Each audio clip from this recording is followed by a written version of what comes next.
हाणे छा थींदो आहे, जॾहिं इलेक्शन्स थी वियूं, इलेक्शन थियण खां पोइ जेको आहे सो हाणे गवर्नमेंट ठाहिण वारो ईंदो आहे। ठीकु आहे, हाणे गवर्नमेंट ठाहिण में छा थींदो आहे त गवर्नमेंट ठाहिण में सिंध में जेको आहे सो सिंध में मुस्लिम लीग गवर्नमेंट ठाहींदी आहे। ठीकु आहे, सिंध में मुस्लिम लीग जी गवर्नमेंट ठहंदी आहे। NWFP में छा थींदो आहे, NWFP में कांग्रेस गवर्नमेंट फॉर्म कंदी आहे, ठाहींदी आहे कांग्रेस। ऐं डॉक्टर ख़ान साहब जेको आहे सो उतां चीफ मिनिस्टर थींदो आहे। डॉक्टर ख़ान साहब जेको आहे सो तमामु वॾो नालो आहे जेको आहे सो पाकिस्तान हिस्ट्रीअ में, जेको आहे सो जंहिंखे चवंदा आहिनि ख़ान अब्दुल गफ़ार ख़ान। ठीकु आहे, डॉक्टर अब्दुल गफ़ार ख़ान जंहिं ख़ुदाई ख़िदमतगार मूवमेंट लॉन्च कई, जंहिंखे सभु मूवमेंट चवंदा आहिनि, जेको आहे सो ब्रिटिशर्स खे वॾो जेको आहे सो तंग कयो ऐं काफ़ी जेको आहे सो मुस्लमाननि जी हेल्प कई। ठीकु आहे, पर डॉक्टर ख़ान साहब पोइ जेको आहे सो एंड में जेको आहे सो कांग्रेस खां फिरंदो आहे, पर जेको आहे सो कांग्रेस सां एफिलिएट रहंदो आहे। ठीकु, ऐं जेको आहे सो बंगाल में जेको आहे सो बंगाल में कोएलिशन गवर्नमेंट ठहंदी आहे। ठीकु आहे, कंहिंजी, मुस्लिम लीग जी ऐं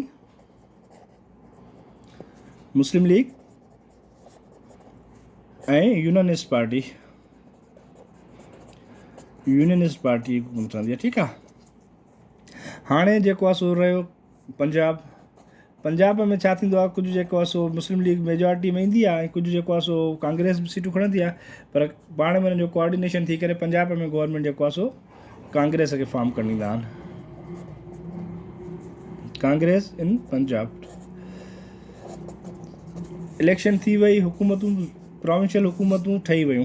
ठीकु आहे, हाणे प्रोविंशियल हुकूमतूं ठहण खां पोइ जेको आहे सो ईंदो आहे सेंटर वारो। उन में जेको आहे इंटरिम जेको आहे सेंटर में कंहिंजी हुकूमत हुजणु खपे, इन्हनि ॻाल्हियुनि ते जेको आहे डिस्कशन हलंदो आहे पियो उन्हनि जो, त जेको आहे सो विच ते वरी पोइ ॿिया इशूज़ थी वेंदा आहिनि। ठीकु, हाणे सिर्फ़ु तव्हांखे इलेक्शन मां इहो सुवालु ईंदो त जेका 45-46 वारी इलेक्शन थी, उन में जेको आहे सो पंजाब में घणियूं सीटूं खयूं जेको आहे सो मुस्लिम लीग, बंगाल में घणियूं सीटूं खयूं मुस्लिम लीग, NWFP में घणियूं सीटूं खयूं या उन में घणियूं सीटूं खयूं। ठीकु आहे, इहो। ऐं ॿियो सुवालु ईंदो आहे इलेक्शन्स कॾहिं थियूं, 1945-46। ठीकु आहे, इन मां जेको आहे ॿियो को बि तव्हांजे MCQs कोन्हे, हिकिड़ो सीटूं पुछी सघनि था। पंजाब में मुस्लिम लीग घणियूं सीटूं खयूं, बंगाल में मुस्लिम लीग घणियूं सीटूं खयूं, सिंध में मुस्लिम लीग घणियूं सीटूं खयूं, NWFP में मुस्लिम लीग घणियूं सीटूं खयूं। ठीकु आहे, ऐं जेको आहे सो ॿियो तव्हां हिन मां इहो पुछी सघनि था त इलेक्शन्स कंहिं अनाउंस कयूं। ठीकु आहे, इलेक्शन्स कंहिं अनाउंस कयूं, लॉर्ड वेविल जेको प्लान ॾिनो हुयो, जेको हुन मसूदो ॾिनो, उन प्लान में इलेक्शन्स हुयूं। ठीकु आहे, पर पोइ जॾहिं वर्ल्ड वार 2 ख़तमु थींदी आहे त ब्रिटिश में जेको आहे लेबर पार्टी पावर में ईंदी आहे। जॾहिं लेबर पार्टी पावर में ईंदी आहे त लेबर पार्टी अनाउंस कंदी आहे सब कॉन्टिनेंट में इलेक्शन्स। ठीकु आहे, केरु अनाउंस कंदी आहे, लेबर पार्टी अनाउंस कंदी आहे इलेक्शन्स। ठीकु आहे, ॿियो हिकिड़ो सीटुनि जो सुवालु अची सघे थो, ऐं इनखे ॿिए कंहिं बुक मां पढ़ण जी ज़रूरत कोन्हे, जेके लेक्चर में शयूं ॿुधाए त बसि इहे ई शयूं रटे छॾिजो। ठीकु आहे, ॿियो पुछनि था सिंध में कंहिंजी हुकूमत हुई, सिंध में मुस्लिम लीग हुकूमत ठाही। ठीकु आहे, ऐं जेको आहे डॉक्टर ख़ान साहब जी हुकूमत किथे हुई, डॉक्टर ख़ान साहब या ख़ान अब्दुल गफ़ार ख़ान बि लिखंदा अथव, Khan Abdul Ghaffar Khan.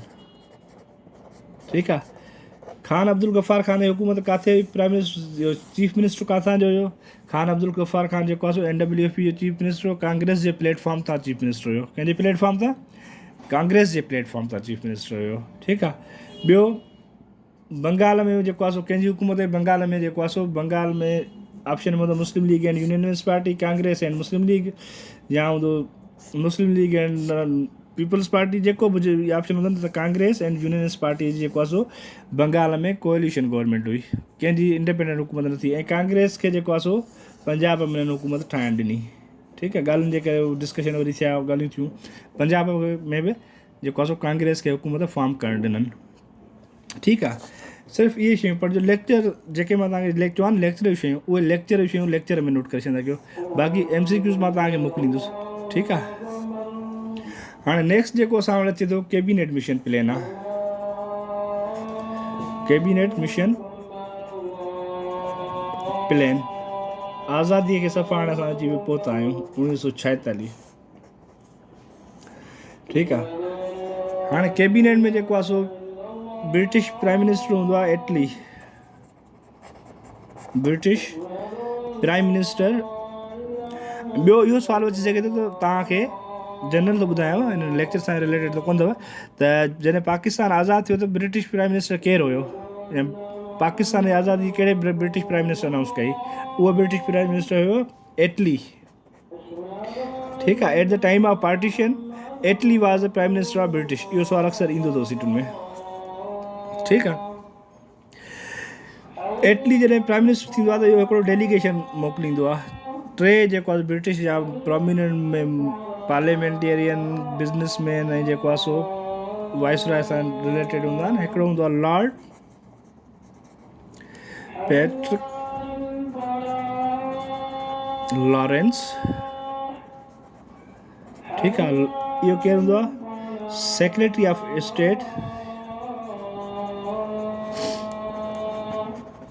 Secretary of state for India. ठीकु आहे, ॿियो जेको हूंदो आहे सेम जेको हूंदो आहे केरु हूंदो आहे?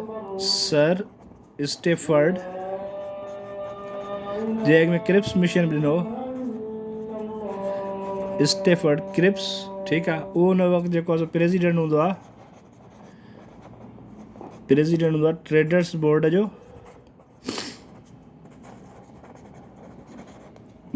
ठीकु आहे। ऐं ॿियो जेको हूंदो आहे एवी एलेक्जेंडर, एवी एलेक्जेंडर। ठीकु आहे, हाणे हिननि टिनि मेंबर्स ते मुश्तमिल हिकिड़ो जेको आहे डेलीगेशन ठाहींदो आहे ऐं उन्हनि खे इंडिया मोकिलींदो आहे, त जेको आहे सो मुस्लमाननि जा ऐं हिननि जा जेको आहे सो हिंदू जा जेके मसइला आहिनि पाण में उन्हनि खे रिज़ॉल्व कयो। ठीकु आहे, ऐं इहो जेको आहे सो कैबिनेट मिशन प्लान जेको आहे सो कैबिनेट मिशन जेको अराइव थींदो आहे इंडिया पहुचंदो आहे, उहो पहुचंदो आहे 24 मार्च 1946 में। ठीकु आहे, 24 मार्च 1946 में इंडिया पहुचंदो आहे। ठीकु, हाणे हिन मेन जेको आहे सो मक़सदु छा हूंदो आहे? इन में हिकिड़ियूं कॉन्स्टिट्यूशनल ॻाल्हियूं ॿुधाइणियूं हूंदियूं आहिनि, त बाबा कॉन्स्टिट्यूशन इंडिया जो हाणे कीअं ठहणु खपे। हाणे जेको आहे इलेक्शन्स थी विया, उन मसइलनि खे जेको आहे सो कीअं रिज़ॉल्व कयो वञे, उन में हू जीअं सेम क्रिप्स मिशन में ॻाल्हियूं ॾींदा आहिनि, उहे कुझु पॉइंट्स ॿुधाईंदो आहे त हिन मुताबिक़ जेको आहे तव्हां पंहिंजो कॉन्स्टिट्यूशन ठाहियो। उहे ॻाल्हियूं हूंदियूं आहिनि जेको आहे सो, त उन्हनि खे डिस्कस करण लाइ डिटेल में डिस्कस जेको आहे नेक्स्ट क्लास में न कंदासीं। इन जो थोरो ओवरव्यू आहे त कैबिनेट मिशन प्लान, इन जो MCQ सिंपल इहो अची कैबिनेट मिशन प्लान कॾहिं आयो? कैबिनेट मिशन प्लान जेको आहे सो 1946 में आयो।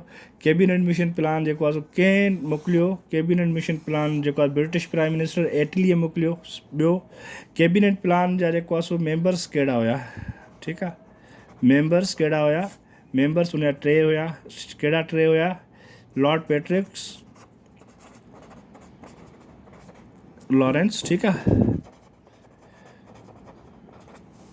स्टेफर्ड क्रिप्स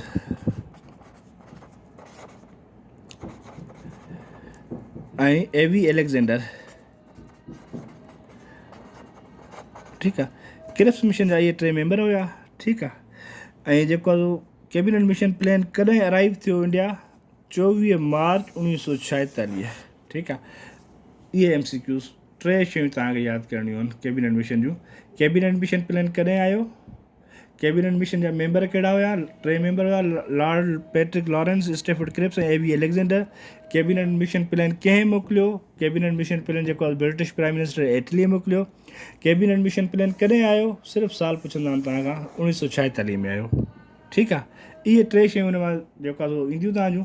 बाक़ी डिटेल में असां जेको आहे नेक्स्ट क्लास में पढ़ंदासीं हिनखे। ऐं नेक्स्ट क्लास में असां हीअ प्री पार्टीशन पोर्शन ख़तमु करे हाणे अॻिते वधंदासीं कॉन्स्टिट्यूशन डेवलपमेंट में। कॉन्स्टिट्यूशन ऐं इंपॉर्टेंट शयूं हाणे कंदासीं। विच ते जेके नंढा नंढा टॉपिक आहिनि जेके ॾिसंदासीं जिन मां MCQs करे न आयो आहे या न ईंदो आहे, उनखे असां छॾींदा वेंदासीं। छो हाणे तव्हां वटि टाइम थोरो आहे ऐं कोर्स असां वटि घणो आहे। नेक्स्ट क्लास में इंशाल्लाह मिलूं था। ख़ुदा हाफ़िज़।